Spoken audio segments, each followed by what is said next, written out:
what you see on the videos, okay, some of it, you'll recognise some exercises, so we're going to use a board, some discs, some balance pads, like all sorts of things that you'll be familiar with from the lesson videos, but it's not a same process for everyone. Everyone's so different, right? We're different heights, we're different shapes, we're different weights, different levels of flexibility, different constraints. And the biggest constraint for most people is those 6 to 8 inches between the ears. So none of this is prescriptive. It's all in response to your bespoke needs. Right. And we're going to explore probably lots of different things, because it's not about what I say, it's about what you experience. Right. We as coaches are just creating an environment in which you can start to recognise and influence how you move and use the club to create the golf shot that you intend, and then how you're going to be able to adapt to create different golf shots, higher, lower, more spin, less spin,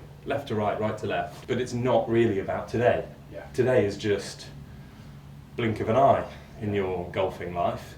But that blink of an eye could change the rest of your golfing life. Brilliant if you're playing some fantastic shots and you're having a great time and loving it, fantastic. But it's actually really more about what you go and do after this. Yeah. And that's where that video comes in, right. Because you can relive this whole experience and remind yourself, what do you feel would make the biggest difference to your game? I think the main thing is I've fell into the trap of, I had some lessons a few years ago and he got me from hitting like a bit of a weak slice to like a bit of a draw.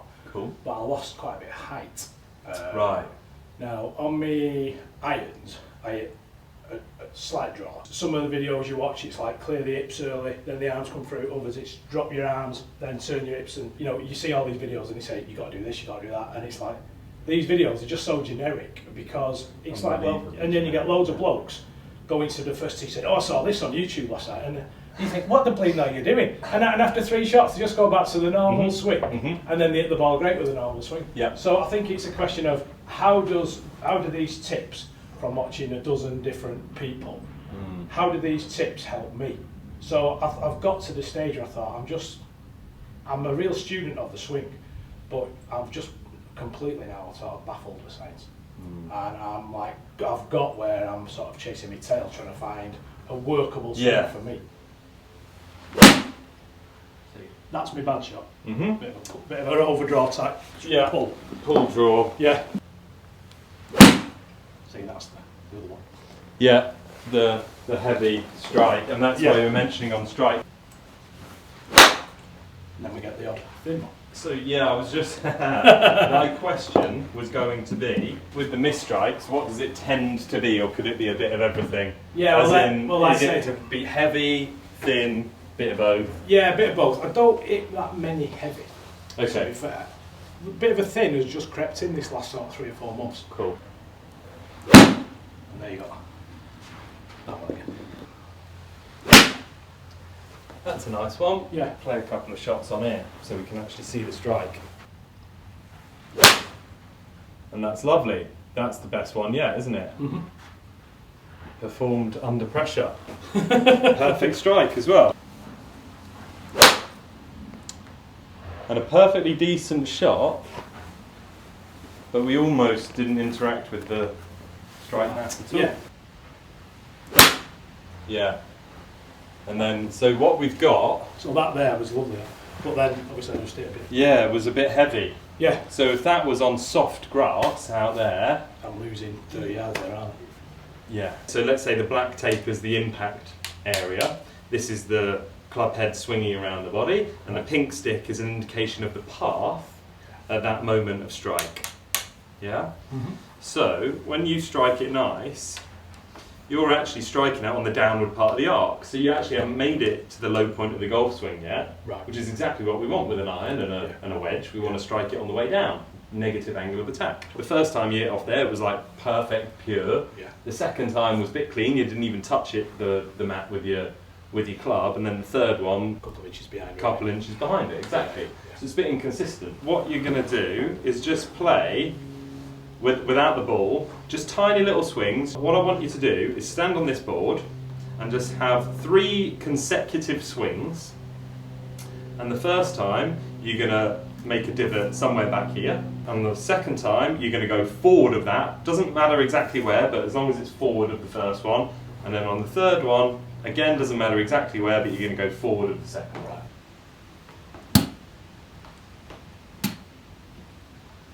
Brilliant. Very well done. We're going to go again, and this time I want you to use the board. Well, you were using it, but I want you to place your attention on how you're using the board. Perfect. Well done. What did you notice about your use of the board, if anything? I didn't concentrate on the mat. The first thing I concentrated on was my weight, and then coming in, and I knew I was going to do that for some reason. Yeah, it just, you had a resonance for it. It was like, I know this is going to be good. So if we want to get a strike that is at or after the ball, we're going to be needing to shift our pressure in the same way as you just were then, in that sort of way. Just play a few shots, doesn't really matter about the shot, just sensing an earlier pressure shift onto your lead side than what you're used to in your normal swing.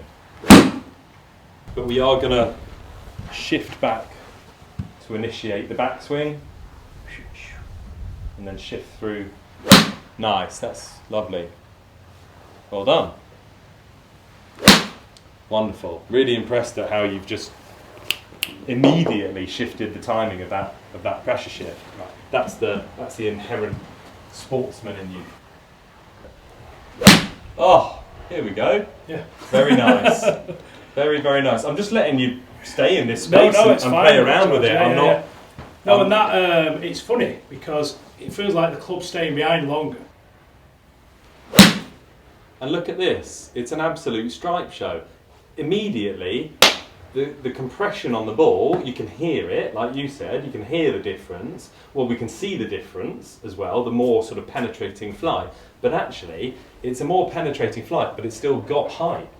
And instead of the old one where it kind of climbs a bit like this and spins up and is a bit weaker, these are just climbing straight up to that apex. It's brilliant. You're getting more ball speed for your club head speed. Yeah. What we're trying to do all the time, as in the body is trying to do it all the time, is just effortless power. Doesn't want to have to put loads of muscular effort into every golf shot because you'd be absolutely shattered by the end of 18 holes. But it's brilliant how that you've sensed that and that you've identified. The club is kind of going in one way and you're going in the other. And that's exactly what was taking place. So we're going to sort of go into it a bit more later. I want to do some movement profiling first and get the lower body firing. But when we're kind of more towards the end. If you love the coaching and want to experience the effects of the training that you see with our pupils, you can purchase the GRFi system yourself by following the link in the video description. You'll get all the equipment and a 2-hour download covering all the fundamentals, exploring your movement and how you can use the ground and create those all-important ground reaction forces and transfer them through to club head speed and experience the gains that you're seeing in the videos.